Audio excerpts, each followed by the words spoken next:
Meus queridos, vamos abrir mais uma vez em 1 Pedro, capítulo 1, do verso 18 agora até o verso 21. 1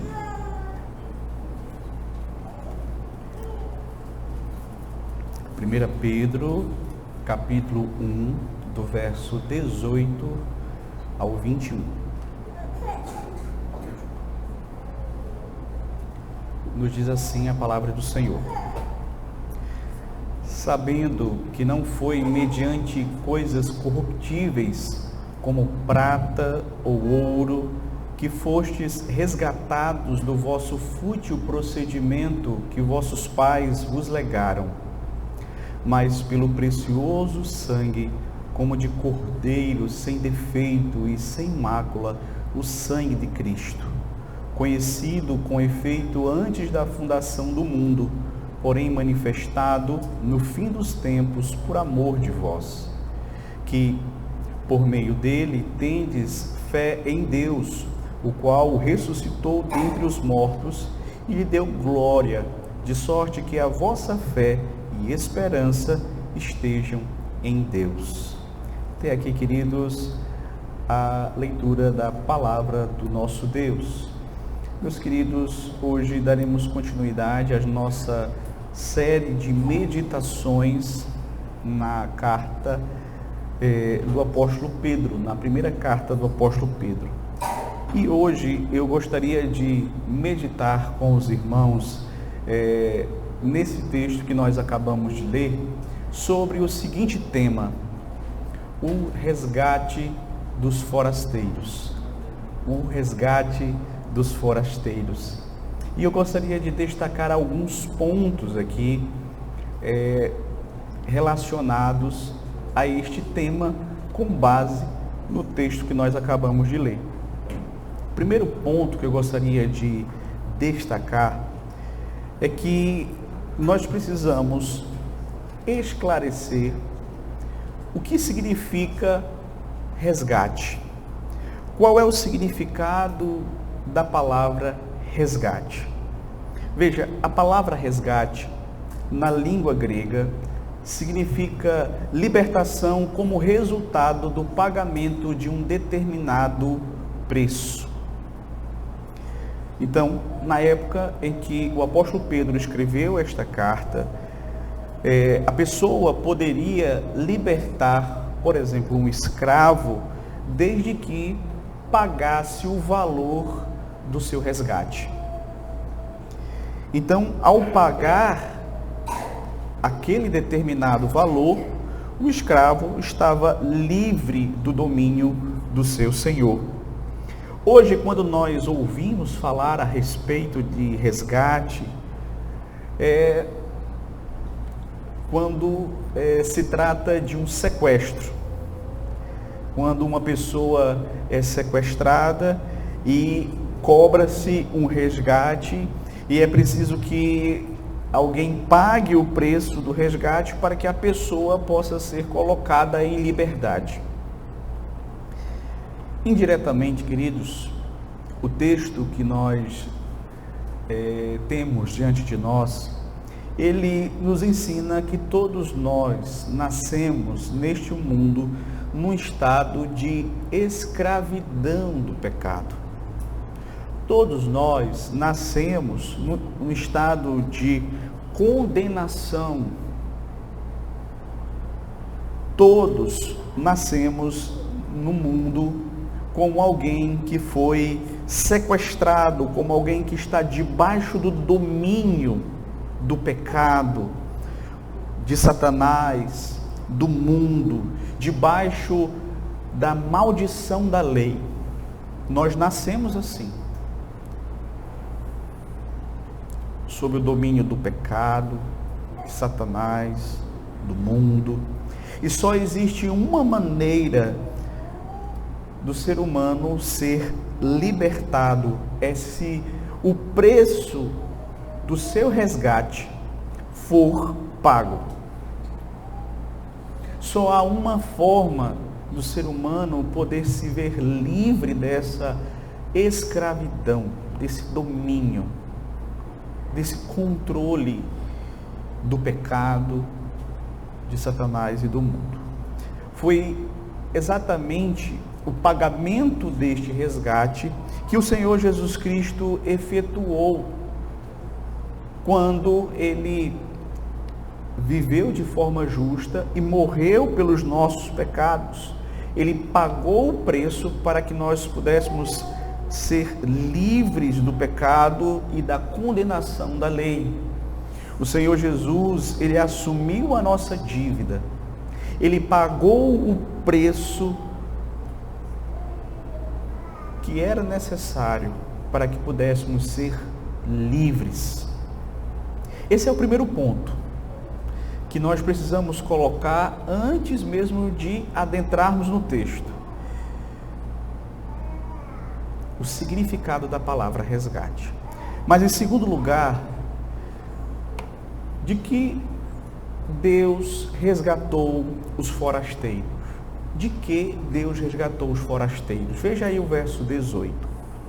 Sabendo que não foi mediante a coisas corruptíveis, como prata ou ouro, que fostes resgatados de quê? Do vosso fútil procedimento, que vossos pais vos legaram. Veja, aqui neste versículo 18, Pedro fala duas coisas. Ele fala a respeito da libertação, do comportamento antigo, do viver antigo, e fala da origem deste comportamento, a origem desse viver. Primeiro, ele fala do comportamento. Qual era o comportamento que nós tínhamos, do qual fomos libertados? Pedro afirma que o Senhor nos resgatou de um fútil procedimento. Um fútil procedimento. Pedro está falando aqui de um comportamento que aqueles irmãos ali, para quem ele está escrevendo, tinham antes de conhecerem a Cristo, que nós também tínhamos antes de conhecer a Cristo. Um comportamento que ele chama aqui de fútil. Um comportamento que significa um comportamento vazio, porque a palavra fútil significa vazio de significado, destituído de propósito.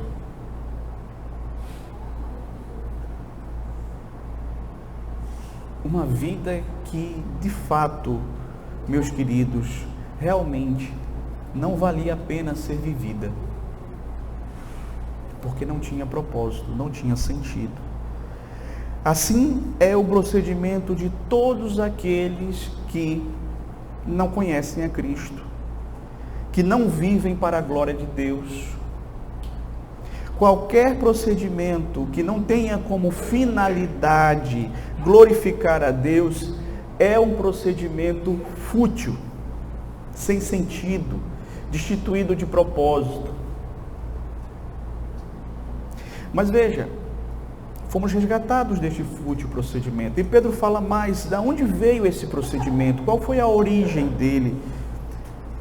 Os forasteiros herdaram dos seus pais esse fútil procedimento.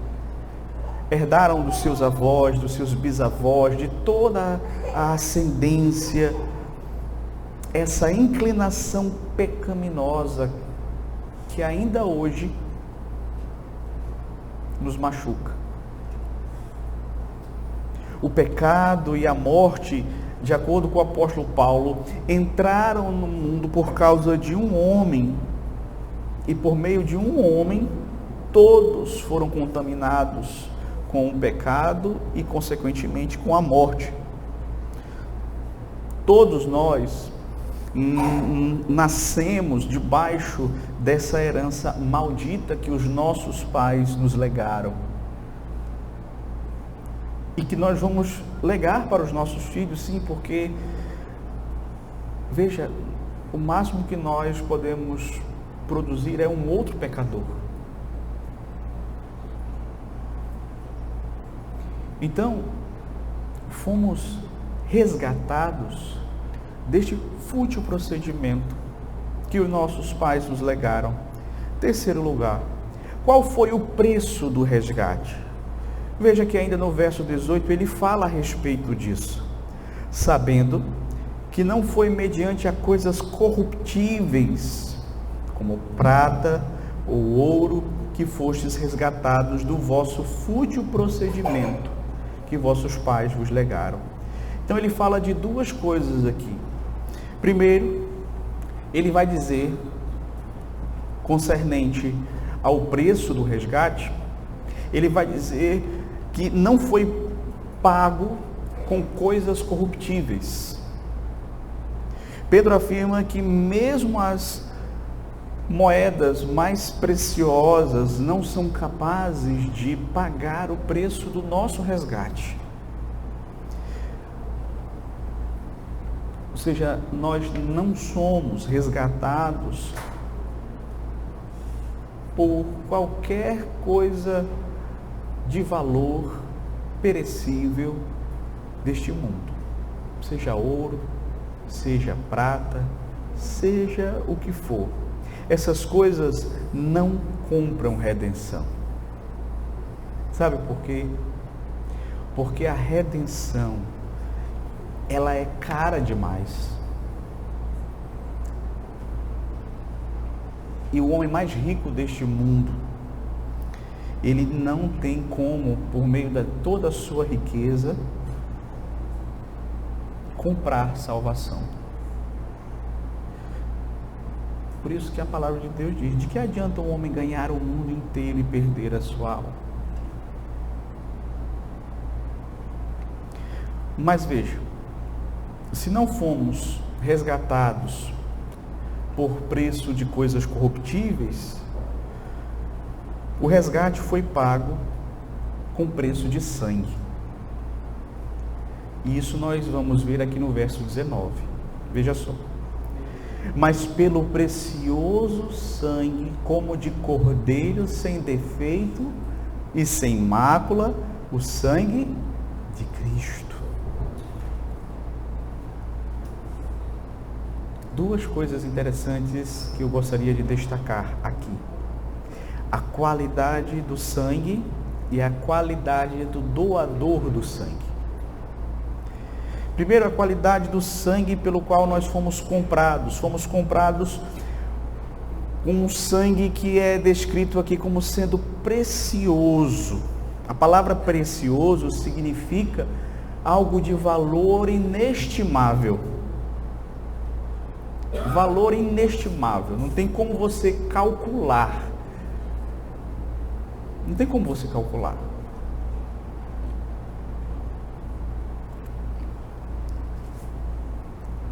Veja, nós podemos doar o nosso sangue para ajudar uma pessoa que precisa passar por uma cirurgia, não é?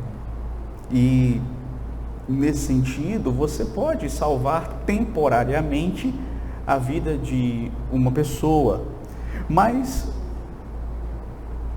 só que aquela pessoa ela vai morrer. Se não naquele momento, mas depois ela vai morrer. Mas o sangue de Cristo, ele é tão precioso. E aí eu falo de salvação, né? De vida eterna. Ele é tão precioso que ele é capaz de salvar uma multidão de pessoas por toda a eternidade. Por toda a eternidade. Mas veja, a qualidade do sangue é assim, ele é precioso. Nós fomos resgatados do nosso fútil procedimento. O preço pago não foi coisas corruptíveis, foi algo de valor inestimável, sangue precioso do Cordeiro Santo de Deus, que tira o pecado do mundo. E aí entra o doador, que é o Cordeiro, não é? O doador do sangue. Veja que Pedro vai justamente falar aqui a respeito dele. Mas pelo sangue precioso, pelo precioso sangue como de Cordeiro sem defeito e sem mácula, o sangue de Cristo. Observe que Pedro faz questão de dizer, né, que o sangue não é de qualquer um, é o sangue de Cristo, é o sangue do Filho de Deus, encarnado, que nos comprou. Ele que é esse Cordeiro sem defeito. Interessante porque essa expressão Cordeiro sem defeito, Pedro tira lá de Êxodo capítulo 12, lá do texto da Páscoa, quando Moisés, recebendo a ordem de Deus, dá instruções ao povo para sacrificar, um cordeiro em cada família, e o primeiro requisito era que esse cordeiro tinha que ser o quê? Sem defeito. Deus não aceitaria um cordeiro que não fosse sem defeito. Oferecer um cordeiro defeituoso era uma abominação perante o Senhor.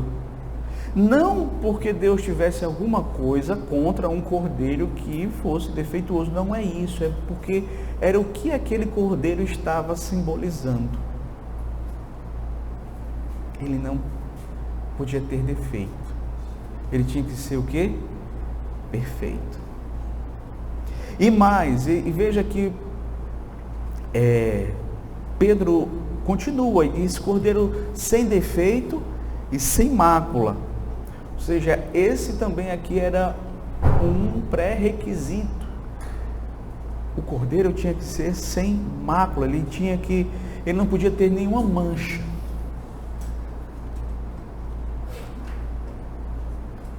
Ele não podia ter nenhuma manchinha.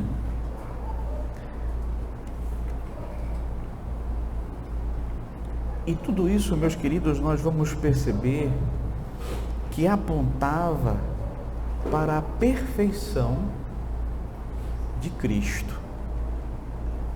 Porque Cristo, ele foi tanto o ofertante quanto a oferta.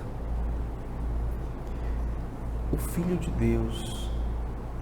Então, este sangue, por meio do qual nós fomos comprados, é sangue preciosíssimo, perfeito, porque vem de alguém perfeito, dentro dos critérios estabelecidos pelo Pai.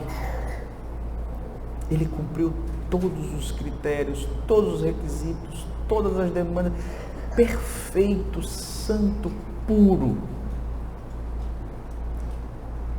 Foi esse sangue que nos comprou.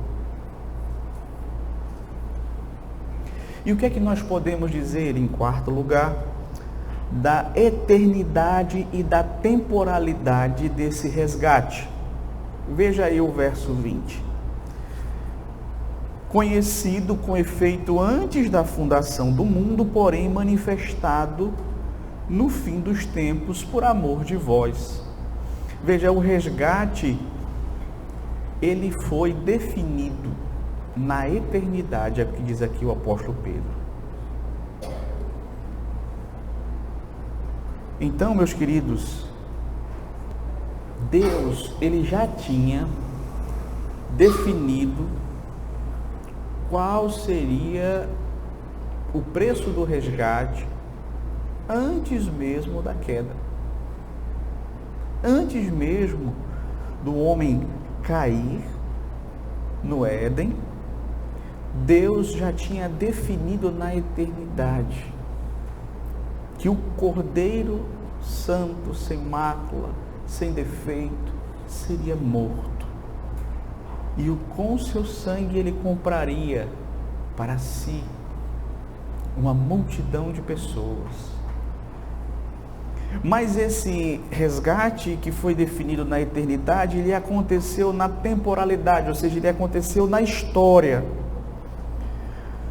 Porém, manifestado no fim dos tempos. Ou seja, a palavra que Pedro usa aqui significa manifestado, significa tornado conhecido, algo que estava escondido, e nós sabemos como isso ocorreu. Lá no Antigo Testamento nós tínhamos indicativos por meio dos sacrifícios, não é, de como seria a redenção, mas isso só se tornou evidente com a vinda do Senhor Jesus Cristo, com o sacrifício que Ele realizou na cruz do Calvário. Então isso foi manifestado há 2000 anos atrás. E qual foi a causa motora desse resgate? Pedro vai falar aqui também. Porém, manifestado no fim dos tempos, por amor de vós. Por amor de vós. Ou seja, Deus resolveu nos resgatar lá na eternidade e mandou o seu Filho, né, na plenitude dos tempos, para realizar este sacrifício, para pagar o preço do nosso resgate, motivado pelo seu amor. É o que Pedro está dizendo aqui. É porque Deus colocou o coração em você, que Ele fez o que fez. Ele nos escolheu em amor. Ele enviou o seu Filho ao mundo porque Ele nos amou. Ele enviou o seu Espírito aos nossos corações porque Ele nos amou. O amor sempre foi, de fato, a causa motora das bênçãos de Deus para as nossas vidas. Em quinto e último lugar, quais são os resultados do resgate? Veja aí o verso 21. Que por meio dele tendes fé em Deus, o qual o ressuscitou dentre os mortos e lhe deu glória, de sorte que a vossa fé e esperança estejam em Deus. Duas coisas aqui que são resultado deste resgate. A fé como um dom de Jesus. A fé que nós temos em Cristo, meus queridos, é um dom que o próprio Cristo nos concedeu. Interessante isso. A Bíblia diz que Cristo é o autor e consumador da fé. Mas o texto que nós temos aqui diante de nós, o verso 21, diz que foi por meio dele que nós recebemos a fé salvadora. Foi por meio de Cristo que veio a fé que hoje nós possuímos. Essa fé que é um dom de Deus, que é um presente de Deus. A obra de Cristo causou fé em nossos corações. Segundo, a fé e a esperança devidamente direcionadas. Veja que a segunda coisa é que a fé e a esperança, elas foram devidamente direcionadas e dirigidas para Deus, o Pai. Veja, isso aqui é maravilhoso. Cristo, Ele é merecedor de tudo que Deus nos dá. E Ele nos direciona a pensar que a glória de tudo que existe deve ser dada ao Pai dele.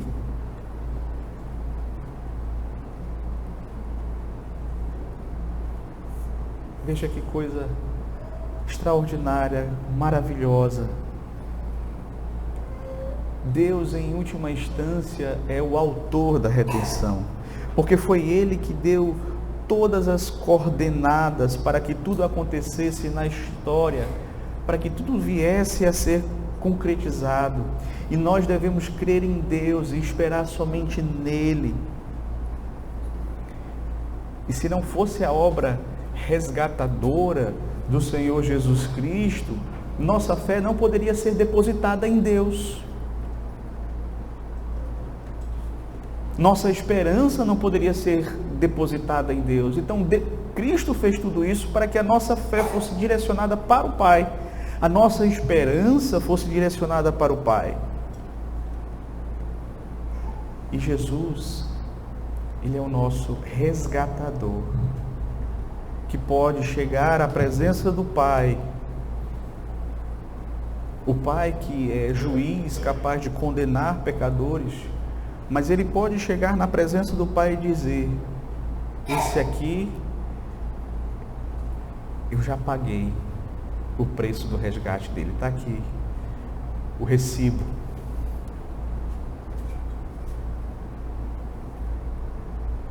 Paguei com o meu precioso sangue na cruz do Calvário. A vida dele foi comprada, não por coisas corruptíveis, mas foi comprada pelo sangue que desceu do madeiro. Sangue puríssimo, preciosíssimo. E tudo isso ele fez para que a nossa fé fosse depositada no Pai, nossa esperança fosse depositada no Pai. Queria trazer algumas breves aplicações para as nossas vidas desse texto. Veja, precisamos entender o tamanho da nossa perdição para que possamos compreender quão grande foi a nossa salvação. Então, queridos, na medida em que nós lemos a palavra de Deus e que o Espírito Santo nos ilumina, nós começamos a enxergar o quão perdidos nós somos. E aí é que nós vamos, de fato, compreender o que Cristo nos oferece, o tamanho do resgate que Ele nos oferece. E assim nós vamos, de fato, correr para os pés dele, para de fato sermos, assim, resgatados por ele. Porque veja, esse verbo resgatar, ele está sempre na forma passiva nas Escrituras. Você é resgatado, você não pode se auto-resgatar. Então você precisa dele. Segundo, o único pagamento que pode quitar nossa dívida, nos libertar da escravidão, do pecado, da condenação da lei, é o precioso sangue de Cristo. Nenhuma boa obra, nenhum sacrifício humano, nenhum esforço religioso, nem riquezas, nem bens pode comprar o nosso resgate. Somente o sangue precioso daquele cordeiro sem mácula, sem defeito, é capaz de realmente quitar a nossa dívida. Terceiro, aqueles que foram salvos devem sempre ter o coração grato a Cristo por tão grande salvação realizada por eles. Veja, meus queridos, nós devemos ser gratos por tão grande salvação, por termos sido libertos de tão grande perdição, daquele viver fútil que nós vivíamos, sem sentido, sem propósito, vivíamos para a nossa própria glória, estávamos fadados ao fracasso e posteriormente condenação eterna. Mas agora nós fomos resgatados, nós agora devemos demonstrar a nossa gratidão por meio do serviço, por meio da adoração, por meio da obediência, e não considerar que essas coisas são pesadas demais para nós. Não.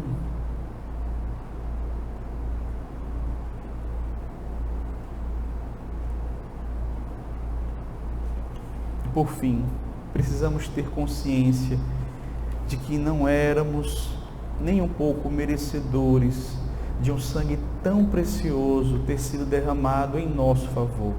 E somente por amor Deus realizou essa maravilhosa obra de resgate. Foi o amor de Deus por nós, porque nós não merecíamos. Então nós devemos, de fato, amar o nosso Salvador, amá-lo de todo o nosso coração, porque o que Ele fez por nós é motivo mais do que suficiente para o amarmos com todo o nosso coração, entendimento, força, alma, com tudo que somos. Que Deus nos ajude nessa tarefa. Amém. Amém.